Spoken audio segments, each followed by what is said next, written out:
Олджубай Шакир, деятель культуры, писатель, публицист, пропадает без вести на 7-8 часов. Позднее узнается, что он находится в ГКНБ. Известно, что Олджубай Шакир намеревался 31 августа, в День независимости Кыргызстана, провести мирный митинг по поводу передачи 4 пансионатов на Иссык-Куле. Предполагается, что именно это является поводом его задержания. Но законно ли такое задержание? Причиной его ареста, возможно, мог стать запрет на митинги, продленный до 30 сентября. Но и эти продления незаконны. Не забывайте, мы с вами находимся в демократической стране, а в основе любой демократической страны лежит свобода слова, свобода самовыражения. Несмотря на заявление, что демократия – это испорченное западное влияние, исторически, но факт. Кыргызстану были свойственны признаки народной демократии. Еще с древних времен ключевые решения принимались всенародными курултаями. Вспомним тот же Манас. В нем рассказывается, как к Манасу свободно мог обратиться любой человек. Кошой его даже мог открыто отругать, осудить его за те или иные действия, несмотря на то, что тот являлся ему ханом, был выше его.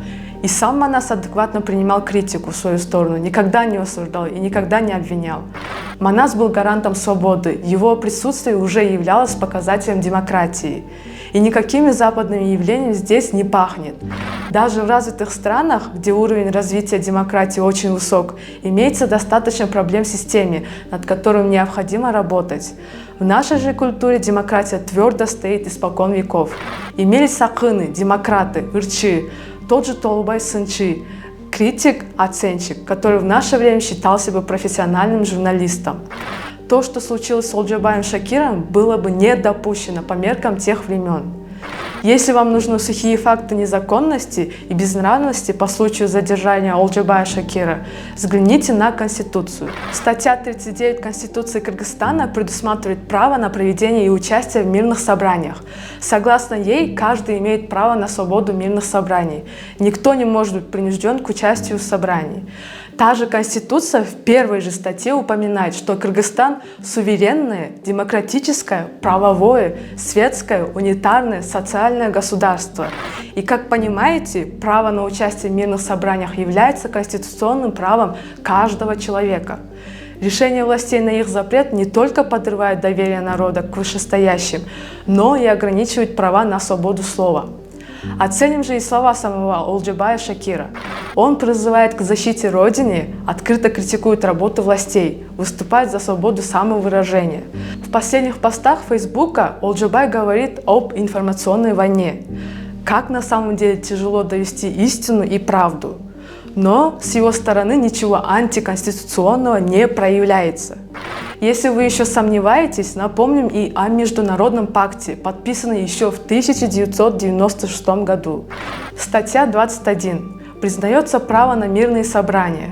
Пользование этим правом не подлежит никаким ограничениям, кроме тех, которые налагаются в соответствии с законом и которые необходимы в демократическом обществе, в интересах государственной или общественной безопасности, общественного порядка, охраны и здоровья, и нравственности населения или защиты прав и свободы других лиц. Как видите, никаких законных оснований на его арест не имеется. Через долгую и богатую историю мы стараемся сохранить нам свойственный демократический строй. Но нынешних властей, видимо, уже не устраивает такой подход. Какие последствия ждут Олджубая Шакира и как это повлияет на нас, обычных мирных граждан? Потому что на его месте может оказаться кто угодно, включая и нас с вами. Даже если вас смутит от одной мысли, что наша демократическая система может быть подобна другим странам, нужно принять тот факт, что это от нашего сходства с ними. Мы ничем не отличаемся от других, как и они от нас. К тому же, если два принципа совпадают друг с другом, то идет быстрое развитие. Нужно искать единомышленников, союзников для роста и улучшения. И не искать врагов извне. В худшем случае начнется деградация и спад. Поэтому, уважаемые зрители, давайте здраво оценивать ситуацию и выбирать то, что поистине послужит благом для нашего общества.